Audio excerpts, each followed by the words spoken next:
ไม่เจ็บใช่ไหม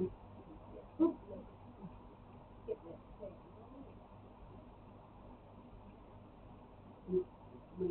คันคันหรือเปล่ามันคันผมหรือเปล่า